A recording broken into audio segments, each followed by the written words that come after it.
ఓకగా ఉంటుంది. మనం ఎప్పుడు సిగ్గుపడకూడదు. సిగ్గుపడేది ఎవరంటే సగం సగం ఉంటారు చూడండి. ఏమైతుందో ఆ రోజు మోషే ఏమన్నా దేవుని పైన నమ్మకం లేకపోతే వాళ్ళ కాళ్ళు పట్టుకునేసాడు, తప్పైంది నన్ను క్షమించు, మనం పోయి ఆ ఐగుప్తుల కాళ్ళు పట్టుకున్నాము. అయితే ఆయన ఇది సిగ్గుపడలేదు. ఆయనకు కంప్లీట్ యాడ్ ద ఫేత్. ఏం చేశారంటే ఇంత పెద్ద సముద్రం నన్ను ఏం చేయలేదని దేవుణ్ణి మొరపెట్టినట్లయితే దేవుడు ఎక్కడ లేని సూపర్ న్యాచురల్ ఏం చేశాడంటే ఆ ఒక సముద్రంను పొడి నేలగా చేసింటున్నారు. ఎలా ఉంటున్నది మన ఒక విశ్వాసం? ఎలా ఉంటున్నదండి ఒక విశ్వాసం? ఎందుకు మన ఇండ్లలో కార్యాలు జరగటంలా, ఎందుకు మన ఇంట్లలో అద్భుతాలు జరగటంలా, ఎందుకు మనలో ఆ ఒక కదిలింపు లేదు అన్నట్లయితే these are the main reason. We are not surrendering to God. We are not asking God. అడుగుడి నీకు మత్తయి రాసిన సువార్తలో ఏమంటాం? అడుగుడి. నీకు డిగ్రీ ఉండాలా, నీకు ఇది ఉండాలా, అది ఉండాలా, ఏం లేదు. యథార్థంగా ప్రార్థనలో నువ్వు అడిగినట్లయితే దేవుడు అంటా అడుగుడి నీకు. మళ్ళీ దేవుడు అన్నప్పుడు మనం అడుగుతా ఉంటున్నామా? ఏ రీతిగా అడుగుతాం? ఏ రీతిగా? ఇక్కడ దావీదు మహారాజులను ఈయన ఏమంటా ఉంటాడంటే నాకు నేర్పుము. మనం 4 అక్షరాలు నేర్చుకున్నాం అనుకోండి, ఈడెంతరా నాకు నేర్పించేది, నేనే నేర్పిస్తాను. That is our attitude. మనం ఎందుకు ఎదగలేకపోతా ఉంటున్నామంటే వీఆర్ నాట్ ఆస్కింగ్ గాడ్. దేవుని అడగాలి. Every day we are learner. దేవా నేల మట్టుకు నన్ను తగ్గించు. తనను తాను తగ్గించుకున్నవాడు. That is a beautiful word. మనం తగ్గించుకుంటా ఉంటున్నాం. ఏమవుతుంది? శిలువ ధ్యానాలు చేస్తా ఉంటున్నాం, 40 రోజులు గుడిలోకి వెళ్తా ఉంటున్నాం. ఒకళ్ళు ఒక మాట అన్నారంటే మనం ఓర్వలే కదా. ఏమో మన గొప్పతనం తెలియదు కదా. Pride leads to fall. దేవుడే అంత గొప్ప దేవుడే శిష్యుల పాదాలు కడిగాడంట. ఎంత తగ్గింపు కదా. ఈరోజు మా ఇంటికి ఒక్కళ్ళు చుట్టాలు వచ్చినారు, చేతి నిండా మెహందీ పెట్టుకున్నారు. అదే చేతి నిండా మెహందీ పెట్టుకొని వెళ్ళేటప్పుడు ఎలాంటి చెప్పులు ధరించారంటే వాళ్ళు బెల్ట్ చెప్పులు కదా. చేతి నిండా మెహందీ. ఇప్పుడు ఇంటికి వెళ్ళాలంటే ఏం వేసుకోవాలి? బెల్ట్ చెప్పులు వేసుకోవాలి కదా. ఇప్పుడు చెప్పులు వేసుకొని తడబడతా ఉంటారు, కుర్చీలో కూర్చుంటారు, ఒక చెయ్యి కష్టపడితే మెహందీ పోతుంది కదా. అలాగనే మనం సాయం చేస్తా ఉంటున్నామా? ఎవరో వచ్చిండ్రు, వాళ్ళ పాదాలు పట్టుకొని చెప్పు ఏనికి మనం సహాయపడతా ఉంటున్నామా? నేనే చూశానండి. I have literally seen 25 minutes before కష్టపడతా ఉంటారు, తడబడతా ఉంటున్నారు. అది చూడలేక లోపలికి వెళ్ళాను నేను. మళ్ళీ కాబట్టి నీ ఆడ పాదాల్లో పట్టుకొని ఎక్కిస్తాము. తగ్గింపు. It's not by words. నోటి నుంచి అందరూ చెప్తారండి తనను తాను. యేసయ్య ఎవరైతే శిష్యులతో తిరిగారో, ఎవరైతే అద్భుత కార్యాలు చేశారో, ఎవరైతే శిష్యులంగా మార్చాడో అలాంటి యేసయ్య ఏం చేశాడంట? వాళ్ళ పాదాలు కడిగాడంట. అలాంటి తగ్గింపు ఉందండి. అలాంటి తగ్గింపు ఉందా? ఎందుకు? అయినా ఒక స్వభావం మనలో ఎందుకు లేదంటే దేవుడు ఏమంటా ఉంటున్నా ఆది కాలంలో నేను నిన్ను నా ఒక I have created you with my own image. ఆయన ఒక ప్రతిబింబంగా. ఆయనలో ఒక 2 క్వాలిటీస్ అన్న మనల్లో ఉంటాయా? బాధ అనిపిస్తుంది. ఇక్కడి నుంచి మాత్రం అన్ని మాట్లాడతాం, ఇక్కడి నుంచి క్రియ రూపం లేదండి. నేను ఇక్కడ నిల్చొని చెప్తానంటే కొన్ని సందర్భాలలో క్రియ రూపం లేదు. బట్ ఏం చేయాలంటే దావీదు భక్తుడు అడిగినట్టు, దేవా నాకు నేర్పు, నాకు అనుగ్రహించము, నా మార్గంను సరళ చేయి అని అడిగినట్లయితే దావీదు భక్తుడు అంత గొప్పగా దేవుడు ఆశీర్వదించాడు. హల్లెలూయా. ముందు చూసినట్లయితే 25వ కీర్తన 1వ వచనం నుంచి చదవడమా. యెహోవా నీ దిక్కునకు చూచి నా ఆత్మను ఎత్తుకొనుచున్నాను. ఎవరి దిక్కు చూస్తా ఉంటున్నాడు అంటండి? ఎవరి దిక్కు అండి? యెహోవా దిక్కు. మనం ఎవరి దిక్కు చూస్తామండి? ఒక చిన్న సమస్య వచ్చింది అనుకోండి, ఎవరి దిక్కండి? ఎవరు మనకు డబ్బు సాయం చేస్తారు, ఎవరు మనకు మటీరియలిస్టిక్ హెల్ప్ చేస్తారు, మన దిక్కంతా అతనే. ఎటుంటదండి అంటే. అయితే కొన్ని విషయాలలో మీరు ఎవరిని నేను విమర్శించటం లేండి, కొన్ని విషయాలలో కొన్ని సంఘాలు ఉన్నాయండి. నేనే స్వయంగా లాంటి సంఘాలకు దర్శించాను. బ్రదరన్ గ్రూప్స్ ఎంత గొప్ప విశ్వాసం, ఎంత గొప్ప. వాళ్ళు సంద ఎత్తారండి, గుడులలో సంద ఎత్తారు. వాళ్ళు ఏం చేస్తారంటే సంద అడగకుండానే ప్రతి వారం వాళ్ళకి భోజనాలు ఏర్పాటు చేస్తారు. ఏంటంటే దేవుడు అనుగ్రహిస్తాడు. ఒక గొప్ప, నేను ధారవాడలో ఒక చర్చిలో నన్ను ఆహ్వానించారండి. మేము మామూలుగా గిడియన్స్ తరఫున వెళ్తా ఉంటాం. సో మేము ఏం చేస్తామంటే యా చర్చికి వెళ్ళినాను మా ఒక గిడియన్స్ గురించి కానుక అడుగుతాము బైబిల్ ప్రింటింగ్ కోసం. నాకు ఇతను ఎవరైతే తీసుకొని వెళ్తా ఉన్నాడో ప్రేయర్ పార్ట్నరు, అతను కార్లో కూర్చున్న తర్వాత ఏమంటాడంటే, బ్రదర్ ఇప్పుడు మనం పోయే చర్చ్ యా చర్చ్ తెలుసా అంటే, ఏమో బ్రదర్ మీరు కదా ధారవాడ, మీరు చెప్పాలంటే బ్రదరన్ చర్చ్. ఏంటి దాని విశేషత ఏముంది అన్న. విశేషత ఏం లేదు కానీ అక్కడికి వెళ్ళి మీరు కానుక అడగబాకని అంటా ఉన్నాడు.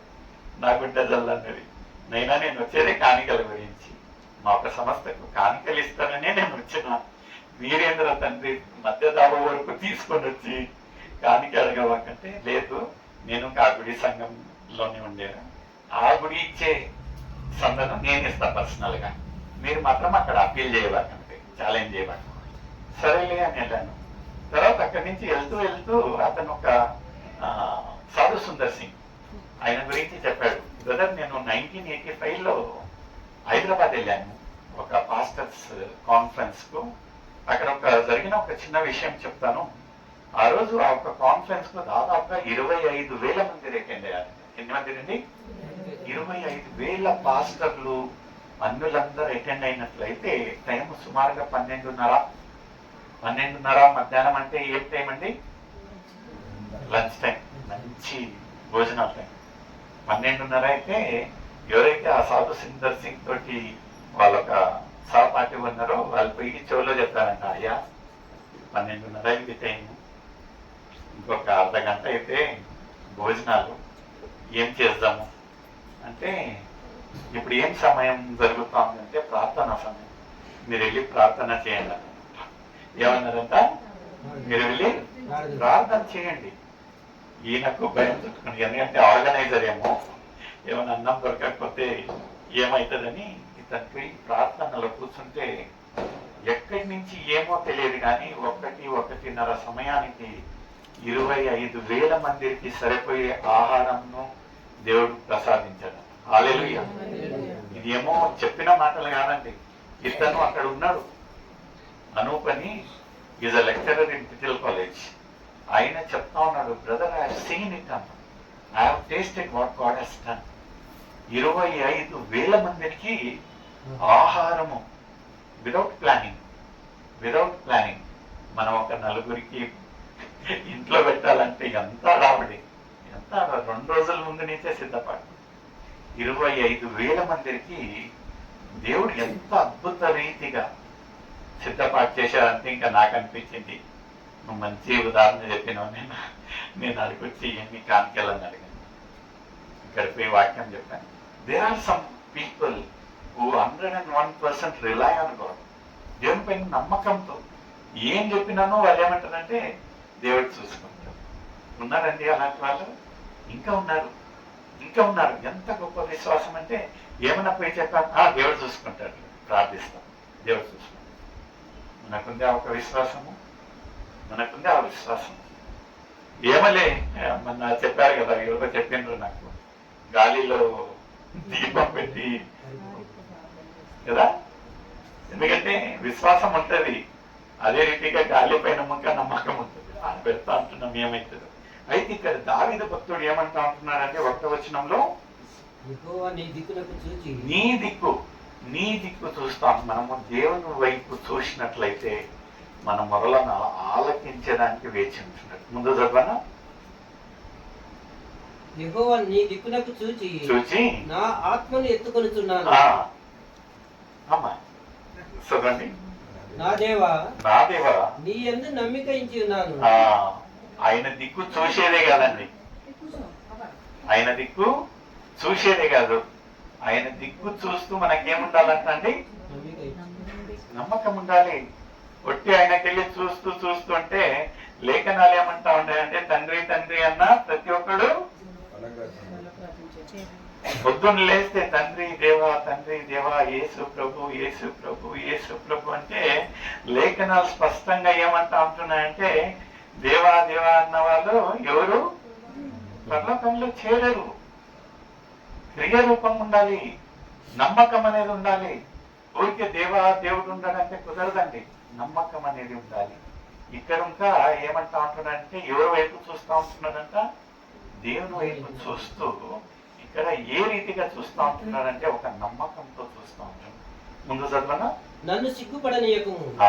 ఇక్కడ వచ్చింది ఏంటంటే నన్ను మనము భయపడేది ఇది. కొన్నిసార్లు ఏమవుతాయంటే, ఎవరన్నా ప్రార్థన కోరినీకి వచ్చారనుకోండి, మనం ఏ విశ్వాసం ప్రార్థిస్తాం చెప్పండి? అడిగి వచ్చిండ్రో ఈడన్నా ప్రార్థన ఏమవుతుందంట. నీ దగ్గరికి ప్రార్థన కోరొచ్చారంటే you are burden to pray, you are burden to pray. అందరి దగ్గరికి ఎవరు కోరండి ప్రార్థన కోరి? ఆ ఒక ప్రేరేపణ కలగాలి. You are being burden to pray. అలాంటిగా ఉన్నట్లుగా అయితే ఇక్కడ కార్యాలు జరుగుతాయి. ఇక్కడ ఉన్న లేఖనాలు ఏమంటా ఉంటున్నాయండి? ముందు చదువున్నా, నా శత్రువులను నన్ను గూర్చి ఉత్సాహపనీయకము. నీ కొరకు కనిపెట్టి వారిలో ఎవడునూ సిగ్గునందడు. హల్లెలూయా, హల్లెలూయా. మనం ఎప్పుడు సిగ్గుపడకూడదు, సిగ్గుపడము. ఎందుకంటే మనం సేవించే దేవుడు గొప్ప దేవుడు. Is answering God. వాగ్దానం చేసి వాగ్దానాన్ని నెరవేర్చే దేవుడుగా ఉంటున్నాడు. ఎంత అద్భుత రీతిగా. అయితే మనం ఏంటంటే సిగ్గుపడతాం, చెప్పలేం. ఒక చిన్న ప్రేయర్ చేయాలంటే సిగ్గుపడతాం, ఆరాధన చేయాలంటే సిగ్గుపడతాం, దేవుని కార్యం చేయాలంటే సిగ్గుపడతాం. ఈరోజు మనం ఇక్కడ సిగ్గుపడినట్లయితే రేపు దేవుడు అక్కడ సిగ్గుపడతాడు మనల్ని చూసి. ఇక్కడ సిగ్గుపడేది బెస్టా, అక్కడ సిగ్గుపడేది బెస్టా? ఎవరిని విమర్శించలేదండి. ఎవరైతే బహిరంగంగా దేవుని నలుగురులో ఒప్పుకుంటారో, ఆయనను సొంత రక్షకునిగా అంగీకరిస్తారో, దేవుడు అక్కడ మిమ్మల్ని అంగీకరిస్తాడు. You will boldly tell, this is my servant of God. మీరు యోగులో చూసినట్లయితే దేవుడు చెప్పాడంట, యోగు గురించి సాక్ష్యం చెప్పాడు. ఎవరు చెప్పాడండి? దేవుడు చెప్పాడంట.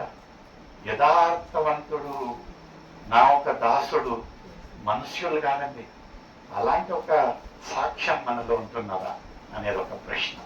ఎందుకంటే సిగ్గుపడనీయడండి. దేవుడు ఏమంటా ఉంటున్నాడంటే, నేను నిన్ను తలగా ఉంచుతా కానీ,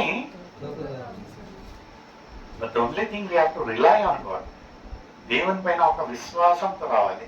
మనం కొంచెం చూస్తాము, తర్వాత కదిలింపబడతాము. మూడో రోజు ఎప్పుడు ఇంకా అయిపోయింది, కొంచెం అయితే ఇంకా దేవుడు అనుగ్రహిస్తాడు. అలాంటప్పుడు మనం అక్కడి నుంచి తొలగిపోతాం. చూడండి, the waiting of God. Waiting is a very challenging thing. అంత ఈజీ కాదండి దేవుని పైన నిరీక్షణతో నిల్చోవడం. ఉండాలి. అక్కడ ఉన్నట్లయితే దేవుడు చూస్తాడు, నా ఒక బిడ్డ ఎంతసేపు ఉంటాడు. Is testing you. ఎలా ఉంటున్నది? బంగారంను చూశారండి, స్వర్ణంగా మార్చేది ఎలా ఉంటున్నది ప్రక్రియ? యూ విల్ స్టార్ట్ హీటింగ్ చేస్తాడు దాన్ని ఒక సర్టన్ టెంపరేచర్ వరకు. ఎక్కడి వరకు అంటే అది ద్రవ పదార్థంగా నీటిగా మారుతుంది. It will start boiling. ఆ ఒక boiling point nearly around 300 to 600 degrees centigrade వరకు బాయిల్ అవుతుంది. అప్పుడు దాంట్లో ఉండే ఒక ఇంప్యూరిటీస్ అన్ని పక్కకు వచ్చినప్పుడు అప్పుడు మీరు స్వర్ణంగా మారుతారు. లేదు 2 సురుకులు తగలంగానే మనం ఉడికిపోయామనుకో, నువ్వు బంగారం ఉన్నా నీకు విలువ అనేది ఉండదు. నీకు కావాల్సిన ఆకారము, కావాల్సిన ఆ ఒక ఇది రావాలంటే, వాల్యూ రావాలంటే you must be burned in the furnace. ఆ ఒక ప్రక్రియ నుంచి మనము వెళ్ళాలి.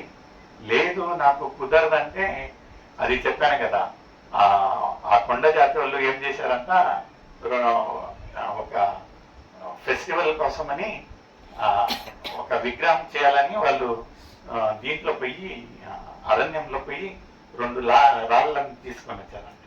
2 రాళ్ళని తీసుకొని వచ్చి విగ్రహం చేయాలని అక్కడ కూర్చొని ఆ ఫస్ట్ విగ్రహం చేసేదానికి ఫస్ట్ ఆయనే 2 రాయిలలో ఫస్ట్ రాయిని తీసుకొని ఒక 4 దెబ్బలు కొట్టారంట ఆకారం చేయనికి. అది తట్టుకోలేకపోయారంట. తట్టుకోలేక ఇటు అటు తొలుగుతా అంటే ఆ ఒక శిల్పికి ఏమంటే ఇది రాయి సెట్ కడతాం లేని దాన్ని పక్కన పెట్టేశారంట. 2 రాయిని తీసుకొని కొడతా ఉంటే అది భరించింది. భరించినట్లయితే చాలా చక్కటి ఒక ఆకారం వచ్చినట్లయితే ఆ 2 రాయిను 2 రాళ్ళు సరి సమానమే. 2 రాళ్ళు సరి సమానంగానే తీసుకుని వచ్చారు. అందులో ఫస్ట్ ప్రిఫరెన్స్ ఎవరికి ఇచ్చారు? ఆ ఫస్ట్ రాయి ఏమన్నా అన్ని సహించుంటే 2 రాయికి సీన్ ఉండేది కాదు కదా. అయినను దేవుని ఒక కార్యాలు చూడండి.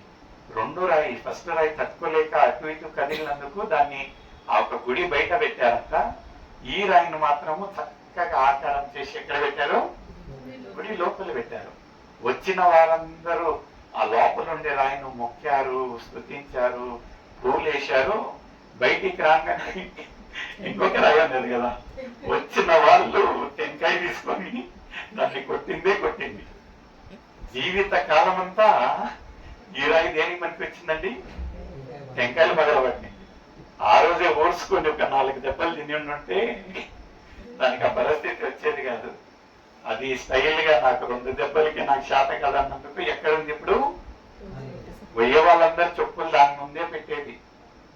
వచ్చిన తర్వాత చెప్పులు వేసుకునేది, చెప్పులతో గీక్కునేది, టెంకాయ కొట్టేది.